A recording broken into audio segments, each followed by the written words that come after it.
Fala galerinha do xadrez, tudo beleza? Oi galerinha do xadrez!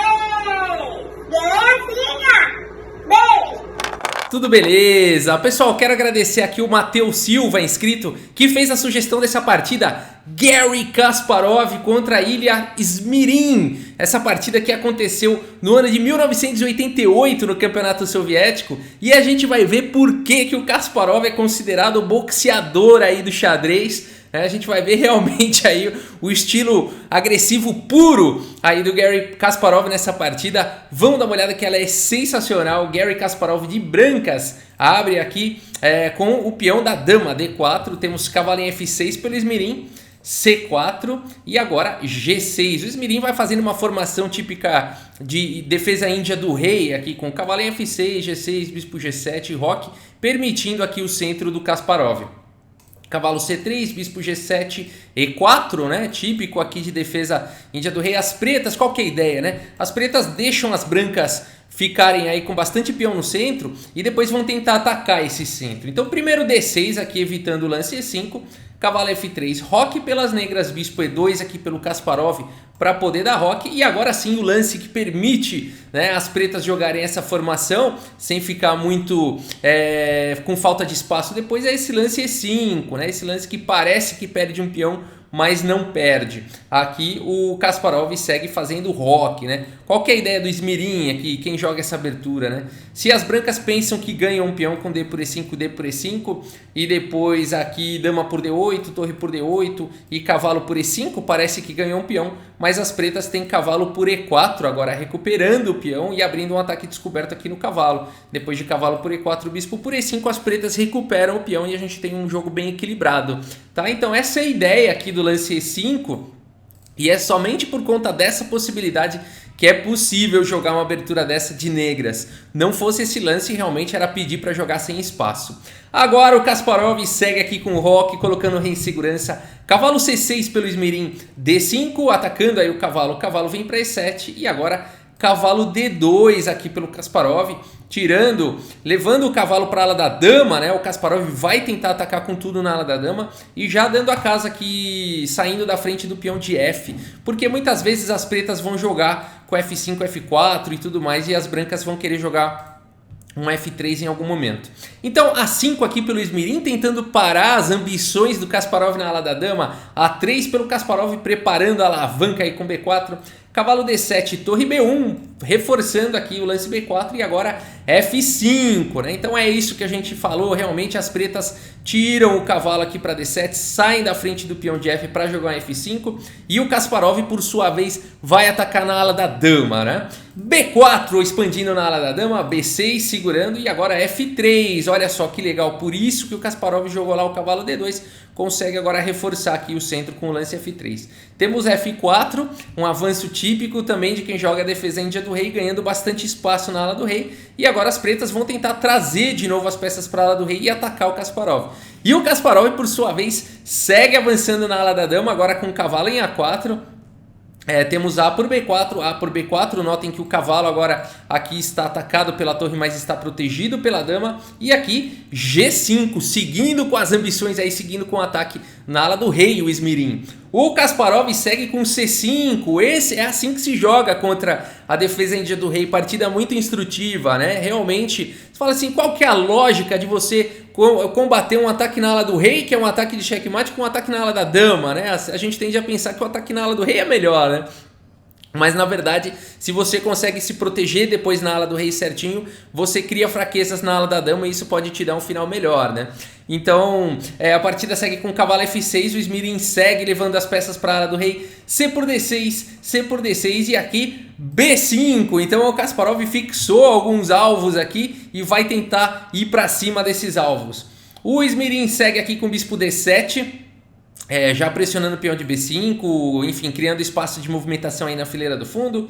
E agora cavalo C4 aqui pelo Kasparov, imediatamente atacando aqui os pontos de B6 e D6. Temos cavalo C8 aqui pelo Esmirim, protegendo o B6, protegendo o D6. E o Kasparov segue agora com bispo A3. Lances bastante enérgicos aqui pelo Kasparov, atacando agora o peão de D6. Temos cavalo em E8, olha só, o Esmirim teve que voltar aqui os 2 cavalos para ficar defendendo aqui os pontos de D6 e B6 que o Kasparov está atacando, né? Bonita a posição, né?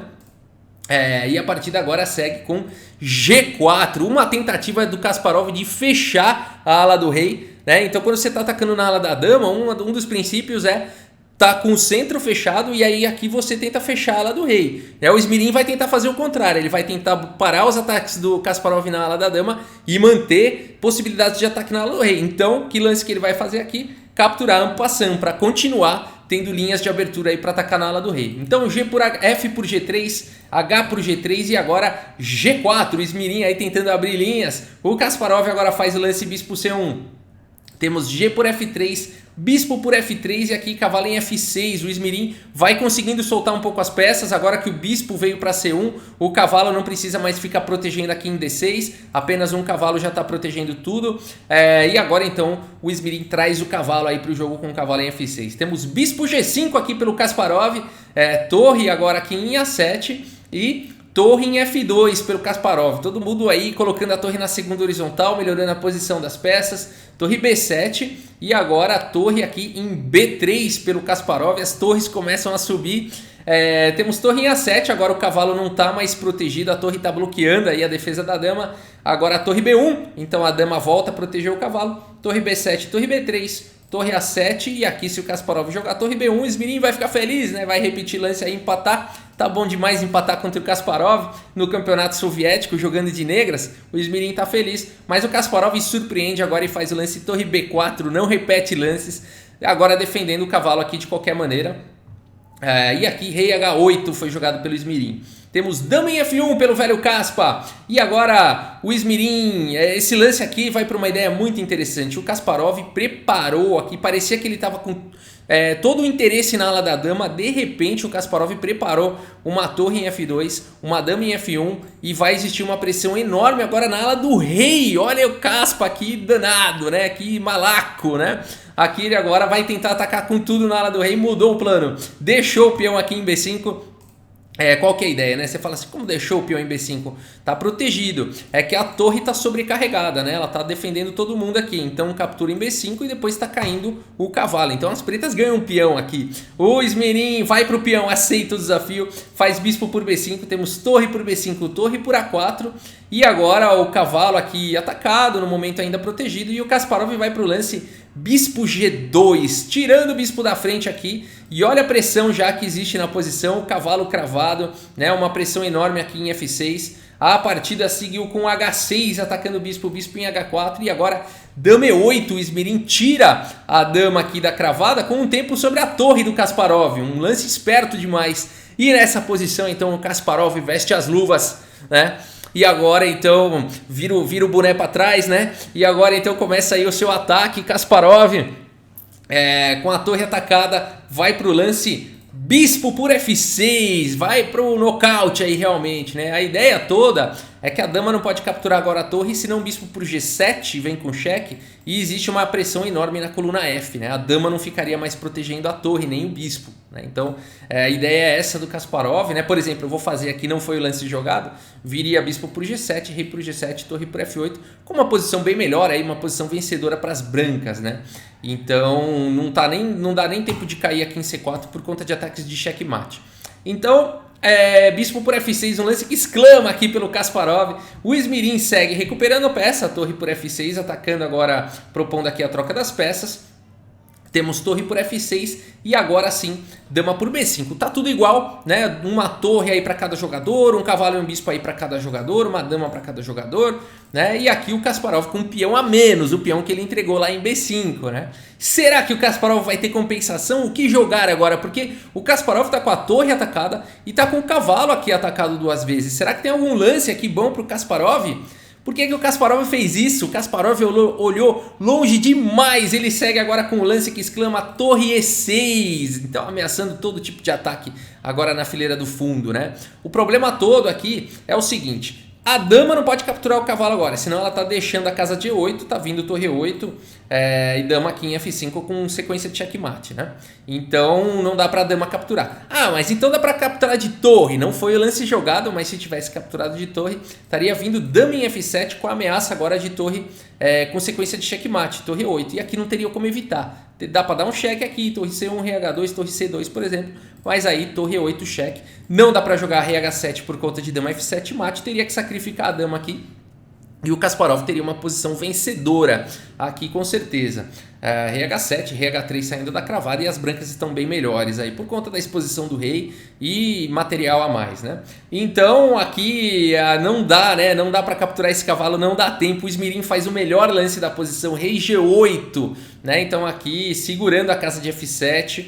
Agora o Kasparov segue aqui de uma maneira também forte agora, né? Como proteger o cavalo? Será que aqui tem que tirar o cavalo daí, vai trocar a dama e tudo mais? Nada disso, o Kasparov segue agora com bispo H3, mais um lance que exclama, sacrificando aqui o cavalo. Kasparov pronto mesmo aí pra briga, né? A partida segue com torre por C4, o Smirin aceita o cavalo aí do Kasparov e agora só existe um lance que aqui possibilita as brancas lutarem por uma vitória. É o lance brilhante, conforme as engines. É o lance brilhante do Kasparov aqui nesse momento. Se você quiser dar pause nessa posição e tentar encontrar, né, o que fazer. O Kasparov acabou de sacrificar um cavalo, já está com um peão a menos, um cavalo a menos. O que jogar nessa posição, né? E eu espero que você tenha encontrado aqui o lance do Kasparov, o único lance que permite continuar brigando por uma vitória. Torre por H6, o que é isso, né? Agressividade demais. A ideia toda aqui é dar a casa de E6 para o bispo e partir para cima do rei aqui com ataques de checkmate, né? Então a partida aqui seguiu com bispo por H6 e agora o Kasparov só tem um bispo e uma dama aí contra uma galera. Ele segue com bispo em E6 cheque e depois de rei H8 simplesmente dama em F6 cheque. E nessa posição o Smirin abandona aí a partida, né? Abandona porque não dá mais, vai levar checkmate aqui em mais alguns lances, né? Por exemplo, rei H7, tá vindo dama F7 cheque, aqui bispo G7, bispo em F5 cheque, aqui não dá para jogar rei H6 porque dama G6 daria mate, teria que jogar rei H8 e aí dama H5 cheque. Aqui não dá para jogar rei G8, senão tá vindo bispo F6 seguido de dama F7. Então teria que jogar aqui bispo em H6, né? E o mate está próximo agora. Dama por H6, cheque, rei em G8 e aí bispo E6 entregaria checkmate, né? Então por isso que depois de dama em F6 aqui, o Smirin abandonou essa partida. Que nocaute aqui do Kasparov, né? Esse é o Kaspa bem agressivo, brilhante nos cálculos, né? Brilhante nos cálculos, enxergou longe demais. E aqui essa finalização com dama e bispo contra dama, bispo, cavalo, torre, sensacional, né? Sensacional, muito material a menos aqui, mas a cooperação entre as peças e o ataque ao rei no adversário foi determinante, foi decisivo, né? Vamos dar uma olhada no relatório do chess.com, depois eu volto para mostrar algumas coisas, vamos lá. Olha aí que beleza, né? O Kaspa aqui com um lance brilhante, 95,3% de precisão contra 84,4% de precisão aqui para o Smirin. Realmente uma partida complicada, né? Complexa, com erros aí dos dois lados. 3 imprecisões, 3 erros para o Kasparov, 4 imprecisões, 1 erro e uma gafe para o Smirin, né? E aqui a gente vê no gráfico que o Kasparov realmente dominou a partida toda, né? Mas teve um momento aqui que ele quase jogou tudo por água abaixo. Vamos dar uma olhada no tabuleiro. O Kasparov escorrega nessa posição, ele vai para o lance bastante lógico e bastante forte aqui, de bispo em H3, né, com as ideias todas que a gente viu na partida. A partida seguiu com torre por C4 e depois torre por H6 com um ataque de nocaute, né? Mas qual que é o problema desse lance então, bispo H3? Aqui as pretas poderiam seguir com H5, por exemplo, e aí não tem mais esses temas aí todos, né? Então aqui não abre a coluna H, nem nada disso, o rei fica mais protegido, né? Então aqui não daria para seguir, por exemplo, com torre H6, que seria a mesma ideia da partida, por conta de dama C5, rei H1, por exemplo, o bispo por H6, e aqui não dá para seguir com bispo E6, por exemplo, com aquela ideia toda de dama em F6 cheque, porque aqui não tem mais checkmate, ó. Vem aqui o bispo aqui em G7 e não tem mais cheques na coluna H, né? A diferença toda é essa. Então aqui as pretas estariam ganhas, né? Então essa seria a ideia do lance H5 depois de bispo H3, né? Manter a coluna H fechada, né? Fechada, então não tem mais torre por H6 abrindo a coluna H, né? Que foi o grande trunfo do Kasparov. E aqui, então, H5 ficaria difícil, né? Teria que jogar um cavalo E3, por exemplo. Aqui poderia seguir com dama por F1, bispo por F1, bispo F8, segurando aí a posição, cavalo F5, torre por E4 e bispo aqui em B5, com chances para os dois lados. Então nessa variante aqui o Esmerin teria neutralizado os ataques do Kasparov. Que detalhe, né? Que detalhezinho, teria neutralizado os ataques do Kasparov e haveria chances para os dois lados, né?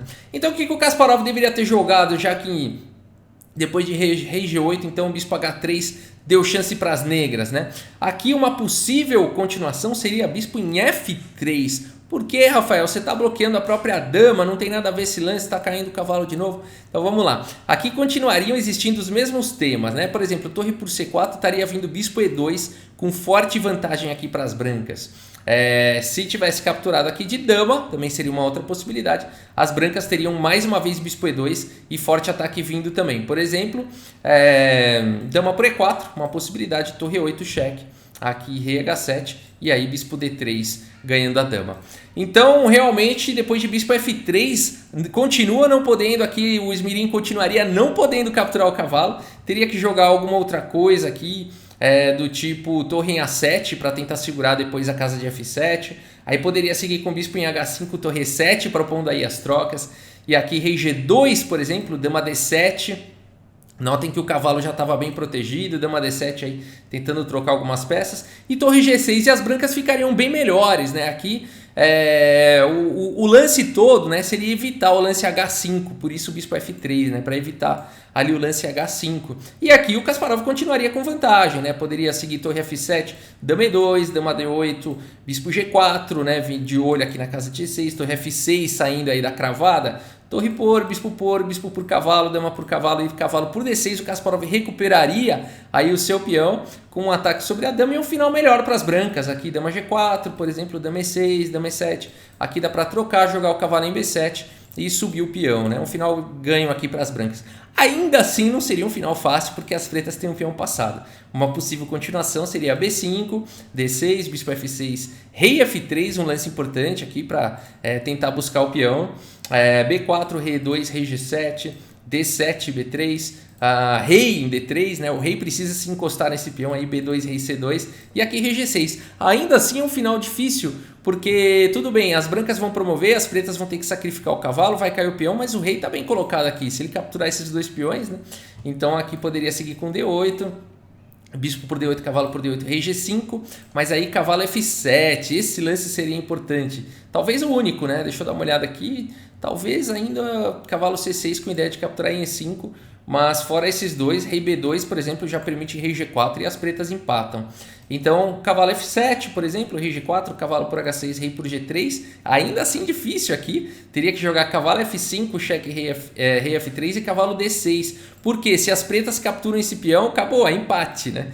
Então ainda assim difícil. Aí poderia seguir promoção para dama e aí tentar ganhar esse final, né? A hora que o rei encosta para atacar o cavalo vem para F5, tirando a casa aqui de D4 do rei. O rei não consegue mais encostar no peão e as brancas ganham esse final lances depois, né? Aqui dá para capturar o peão e aí daqui para frente as brancas ganham sem dificuldade, né? Então realmente bispo F3 aqui foi o único detalhe, né? Assim, olhando com computadores, olhando assim a precisão da precisão, era bispo F3 seria o lance mais preciso porque não daria a chance de jogar H5. Bispo H3, o Esmerin teria a chance de jogar H5, né, e tentar equilibrar, mas claro, aqui é muito longe, né, tem que olhar, o lance natural é torre aqui por C4, a dama continua controlando aqui em 8, mas depois de dama por C4, o vencedor, torre por H6, esse é o Kasparov, pondo a luva, né, e aí depois essa sequência aqui, vencedor aí, unidos venceremos, né, poucas peças aí, mas o suficiente aí para dar checkmate. Beleza, pessoal? Se você gostou dessa partida, deixa o seu like. Se você gosta de vídeos de xadrez, inscreva-se no canal, ative o sininho para receber as notificações a cada vídeo novo. E é isso, muito obrigado pela sua audiência, um grande abraço para todos vocês e até a próxima. Valeu! No tabuleiro de xadrez.